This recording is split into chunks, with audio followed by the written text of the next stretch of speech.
වත්තක හැටි කොල්ලෙක් හදා ගන්නට වඩා හොඳ හරකෙක් හදාගත්තා න. ඌ උලා හරි කනවා.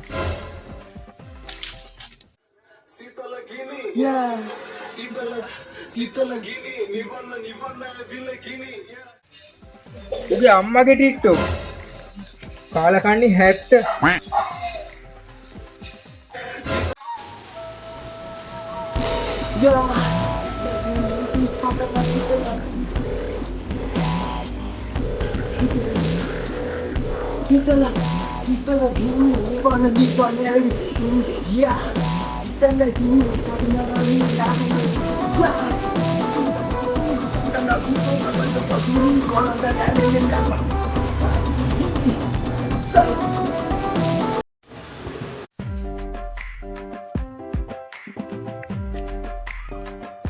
Korek, korek.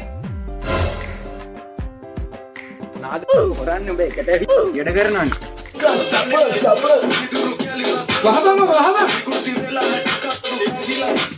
කාලකන්ණියෙක් වෙනද ගිහලා වත්ත සූත්‍ර කරහන්.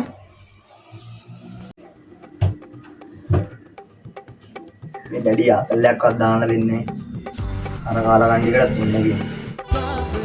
අඩෝ පාස්ටි කියා ගන්නව බං. ඔව් කියපන් බං. මේ අවසර සුපිරි සැපත් තියනවා දාන්න. අර පාරවල් ගාන ඉන්න කාලකන්ණියලවත් එක්කන් වරෙන්. උන් වැඩක් නැහැ නීතිය කියලා ආතල්ලයක් ගමු අවසර. සුපිරි ගෑන් පාඩියක් දෙන්න යන්නේ. අද හවසද? හරි හරි බං අපි එන්න. හරි හරි බං එළම.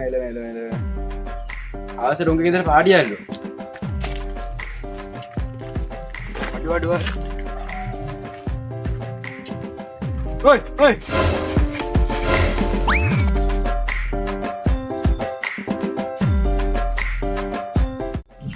මොනවද බල්ලෝ පපු හිරන වැඩ කරන්නේ? අද පාස්ටිකගේ බෙහෙත් දෙක බං. පුල් ආතලක් දාට යමන් එහි අද හවසට. දැන් යමන්. සිරාවට. එදන් නේ බං අර එකපාර පාටියක් දෙන්න දැන් අපි. පාස්ටි දැන් අල්ටි එක TikTok එකේ ඇඩ් ලයිව් යනවනේ බං.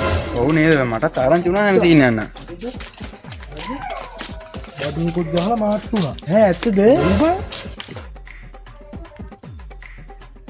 ඔය ඇවිල්ලින්නේ අනිත් කාලකන්ණි ටික. ෂෝ අපි එකට කතා කරලා තියවිලා තියෙනවා. හායි කියන්න මේ අපි ලයිව් එකට. ඒත් එකම සමන්තයි තරුසියක් දිරන සමන්තයිට සායි කියලා බලන්න. සමන්තයි. පාටි ලයිව් සමන්තයි පාටි ලයිව්. මොන පාටිද? මේ ශ්‍රමදානෙ දෙන්න කිව්වේ. දන්නේ නැන්නේ? මේ ඒත් එක අපි ඩැඩිත් ඉන්නවා. මොන ඩැඩි ආයි කියන්නේ.